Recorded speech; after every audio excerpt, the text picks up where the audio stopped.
Titles. Their purpose? To help us understand one another. But a title is just a word made up of letters from an alphabet that humans created in order to communicate easier with each other. Language was created quite a long time ago. It was created in a time much different than the present. No vehicles, planes, or trains, no cell phones, radios, or TVs. And the world population is said to be closer to the tens of thousands than the billions. Every word that is spoken is created by human. They are not facts, but choice and interpretation. An apple could have been given any title, which wouldn't have changed the fact that humans can eat it, and it gives us an invisible energy, chemical energy to be exact, which helps keep us alive. As time is carried on though, that alphabet, those letters, once created to help us communicate easier, has taken on new purpose. We have tacked on riders, stereotypes, and limitations to those words. Female and male, for instance. Maybe its original purpose to show that one human has an innie and the other has an outie. One has testosterone and one has estrogen. Anatomically, those were their differences. A human with a vagina and uterus and the ability to create and birth another human was called a female. And a human with a penis who was unable to birth another human was a male. For the male is created and birthed from the female. Could that have been the sole purpose of those titles? Female, male, woman, man? Were they only meant to describe our anatomical differences?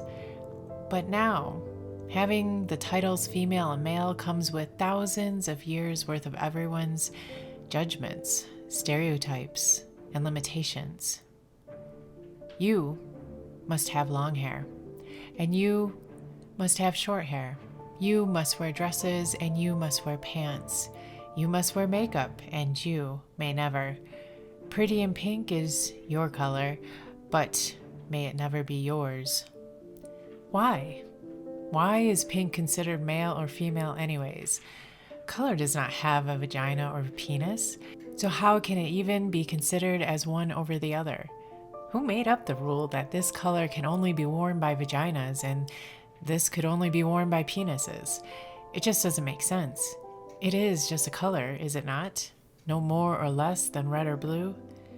But someone along the way made the decision, or should I say created the limitation, that pink will only be liked and worn by females.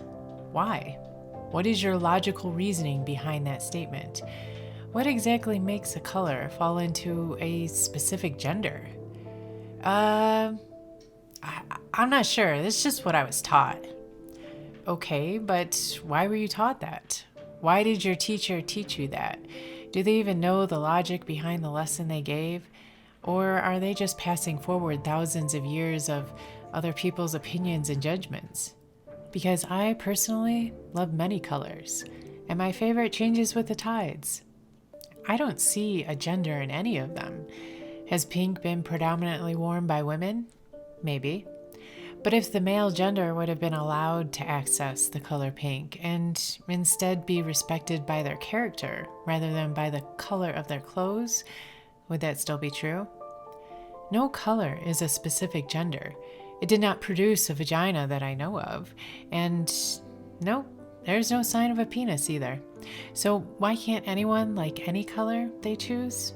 Wear any color they choose? Guys can't wear makeup or wear dresses and skirts either. Why? Skirts and dresses can be quite comfortable. In fact, during Roman times, men wore dresses and they weren't considered any less of a human being. It was a tunic, thank you. Really? A tunic?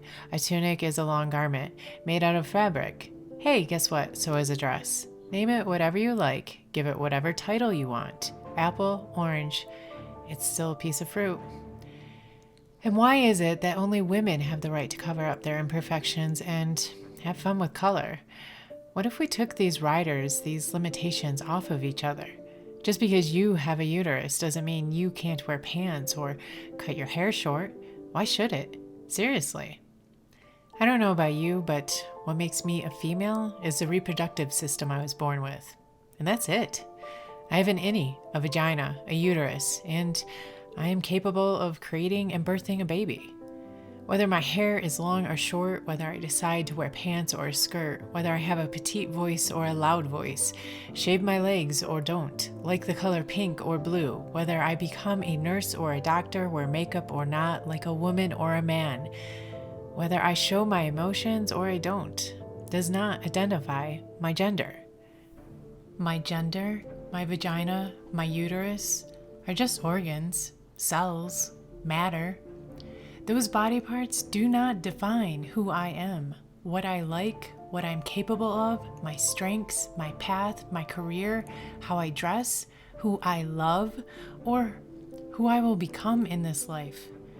My consciousness, my personality, my soul, and how I choose to express it is who I truly am. I will not allow someone else's interpretation of my gender to define me. We need to break free from these limiting beliefs, because when we do, only then can we truly be limitless. Imagine that. Imagine a world where everyone could be whomever they wanted to be. Your gender solely represented the anatomy between your legs, but no other boxes are checked unless you decide to check them. Everyone's combination of their authentic selves, just a bit unique from the next. Fascinating, isn't it? Hello, I identify as human. My consciousness is unique, like everyone else's, and it is living in a fair-skinned female body in this life with the biological features of a vagina and uterus. But I am Nikki and Shay when in game, a human who is heterosexual, doesn't want human children, who has short hair, loves wearing baggy pants, getting tattoos, meditating, designing, playing video games, playing hockey, writing, learning, exploring, painting, watching rom-coms, and being with friends. And today, my favorite colors are teal, magenta, and mustard. With each new day, change occurs, and I learn more about myself in this life. As my consciousness evolves, learns more, my physical features and perceptions may also change, because I see the world differently today than what I did in my 20s and 30s. As I find my authentic self, I like it and make the decision to embrace it. My book cover is an expression of my unique consciousness. See, the body, the matter, my consciousness inhabits on this earth will soon find its way back being recycled into the ground beneath me. Worm food to compost to soil and maybe a new tree. But my consciousness, the energy that resides in my brain, that flows throughout my body, through my nervous system perhaps, that is who I really am. It is invisible to the naked eye, but when placed into matter, a human form, it is there that the consciousness is able to fully express itself. As electricity is to a computer, could our consciousness be to the physical human body? Electrical energy, when connected to a computer, brings it to life, much like the invisible energy from the sun that travels over 92 million miles to bring this earth to life and keep humanity alive. Without that invisible energy from the sun, us and this planet would cease to exist.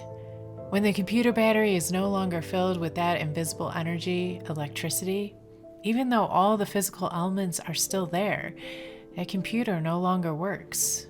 In a sense, dead. Well, what if our consciousness is a different form of energy that we just don't completely understand yet? When our unique energy enters our body, which is made up of matter, the same thing that makes up everything around us, it flows through our nervous system, reaching every cell from head to toe. And death is merely a detachment of our unique energy from the matter we inhabited while living on this planet.